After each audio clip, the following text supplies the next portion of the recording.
Is the Dark Knight prepared for his final confrontation with the Batman of Zur-En-Arrh? Either way, one thing is for certain: by the time this is all said and done, there will only be one Batman left standing. What'll happen next? Well, let's hop into the pages of Batman issue number 148, the grand finale to this dark prison storyline, and find out what happens next together, shall we? So then, as we join the book, we're treated to another flashback to Bruce's early days training with Dr. Daniel Capito. Capito says that he sees in Bruce something truly special, and once he finishes his training and learns to create alternate personas, he might very well be strong enough to defeat the coming apocalyptic forces that Capito has theorized are only just around the corner. Again, I think he's talking about the events of Absolute Power, which will be the next big DC event coming soon. Of course, if you read the Knight story, you know that Batman turned away from Capito's teachings, believing them to be too dark and too murderous. Bruce never wanted to become what it is Capito was trying to build, a human storm. Now, back in the present, Damian Wayne is still the hostage of the Batman of Zur-En-Arrh, as well as his brand new Robin of Zur-En-Arrh, who, as we learn in this issue, is actually, get this, a clone of Bruce himself. Just a really young one who looks like Damian, which makes sense because Damian is actually Bruce's blood son. Now, just because Damian's a hostage, though, doesn't mean he's useless. He tries to keep the Robin of Zur-En-Arrh talking while he taps out a Morse code message to anyone in the Bat family who's listening. Outside in the rest of Gotham, though, things are going from bad to worse. The Zur-En-Arrh robot drones have cordoned off the entire city and are stopping anyone from coming or going. Signal and the two Batgirls have been dispatched to try and deal with the robot threat, while Commissioner Vandal Savage, at the behest of a very beleaguered Mayor Nakano, ends up cutting his own special backroom deal with Amanda Waller so that the cops can have military assistance in raiding Zur-En-Arrh's prison stronghold,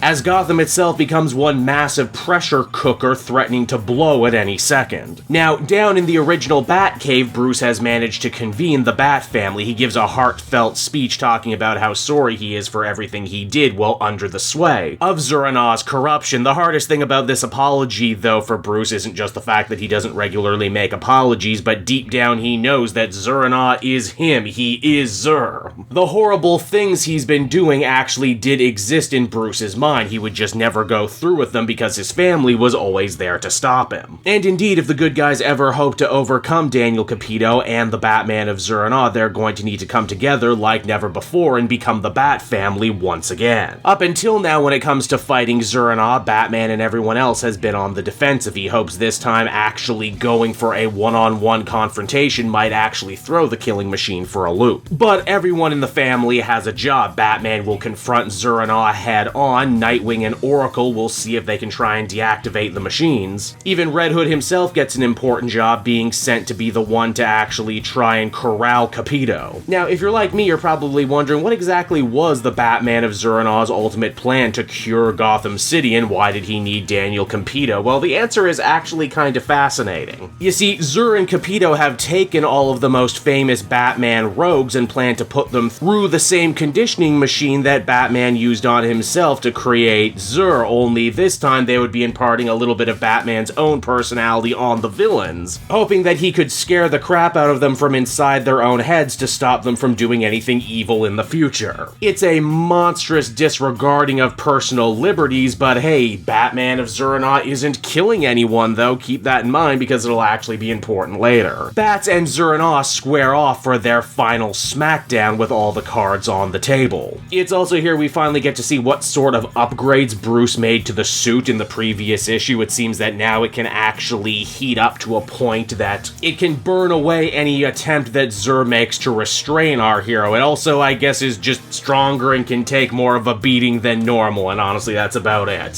Zur takes this opportunity to gloat against Batman in this fight, saying how did he ever think he would stand a chance against the failsafe robot body when this thing was able to take down the entire Justice League not that long ago. And indeed, this is very true. The battle starts turning against Batman, and for a second there, it looks like everything is going to be over, only for Red Hood to swoop on in and take a fatal hit for Batman. It's a truly heroic sacrifice, and one that ends up making all the difference in the world, because at that very moment, the failsafe body starts to turn against the Zur-En-Arrh mind that's inside it. You'll remember that once Bruce's mind was free from Zur-En-Arrh's control, he was finally able to start digging through all of their shared memories, and in doing so, he came to one hell of a realization. Zur might have been able to take control of the failsafe failsafe body, but he was unable to change failsafe's original programming, and that is to turn on Batman in case Batman should ever go too far and kill someone. This is why Zur-En-Augh, despite all his evil machinations, actually stayed true to Batman's no-kill rule. Well, that is except for now, though, meaning the failsafe body has no choice but to turn on itself and self-destruct. The day is seemingly saved, but as was very clear from the beginning, the true villainous mastermind behind all of this was Daniel Capito, and yes, he just so happens to have saved up an extra subliminal code phrase to turn off Batman's body, just like the one that he had implanted in Bruce's mind all those years ago and gave to the Joker during their last confrontation. Capito gloats, saying that he finally got exactly what he wanted, scientific proof of what it would take to push Batman to that next level, to actively sacrifice someone for the greater good. And not just anyone either, but one of his sidekicks. Only wait, ready for the Uno reverse card? Jason isn't really dead. Yeah, I know this is like the second time they faked Red Hood's death in this run, but bear with me on this one. You see, Bruce and Jason had actually worked this out before the fight. Bruce had actually originally planned to sacrifice himself, but line his suit with just enough of that meteorite material that's allowed Vandal Savage to cheat death for as long as he had. It's a real Hail Mary play, but Batman didn't have much of a choice. Jason opted to do it himself because, hey, he's died once before, he's got experience. And, you know, he was the one who got screwed over the most during the events of Gotham War, so I guess going to bat for Bat Dad like this is the ultimate show that they're cool again. Capito is defeated this time once and for all, and Batman takes this opportunity to gloat himself in front of his old teacher, saying that he had planned to make him the next stage in human evolution. To make him not a man, not a hero, not a vigilante, but a storm. Little did Capito know, though, Batman doesn't have to be a storm, because the Bat family, they are the storm, and they're not going anywhere anytime soon as the comic comes to a close. And so that was Batman issue number 148, everybody, and overall I was kind of surprised by how abruptly this one came to an end, especially when we stop and consider this failsafe stuff, this Zur-En-Augh stuff. It's pretty much been the backbone of Chip Zdarsky's Batman run with very little deviation since he came on the book. I knew this was going to be the end of the Dark Prison arc, but I didn't think the story was going to end the way it did, especially after all the massive build-up and all the work they did to try and make Zur-En-Augh and Failsafe these unstoppable elemental forces, only for them to kind of be defeated pretty easily. I mean, I guess Zur was never really supposed to be the true bad guy behind all of this. It was always supposed to be Capito, and Capito was just a regular dude, so it makes sense for him to get one-punched into submission. But it still feels like there probably should have been a little bit more going on here, right? I can't be the only one who thought that. I mean, I guess if nothing else, this does set up a fairly interesting epilogue where Bruce, now that he's back in control, is going to be forced to clean up a lot of the messes that were created during this story. Vandal Savage is still commissioner. The Robin of Zur-En-Augh is still a thing they're going to have to deal with, and Capito and Zur actually did manage to use their machine on the Riddler before it all got shut down. So, you know, maybe there's still a chance to bring all of this full circle. Speaking of which, Batman and his Bat family are cool again, which, you know, is something I always like to see, even though as a Batman fan I know full well that they'll bring Bruce's family together and then break them apart every 5 to 8 years. It was also surprising to see just how much of this story actually really hypes up the next big event that is Absolute Power, and I mean, we already know the Batman of Zur-En-Augh Failsafe is going to be in that too. Likewise, his army of Justice League Amazos, meaning that maybe this isn't so much a definitive end as it is a to be continued. Overall, though, I'd give this one a 7.5 out of 10. It's a little less than I wanted from this big finale, but I will be interested to see what the Batman book becomes now that Chip Zdarsky has basically ended this huge, long-running story.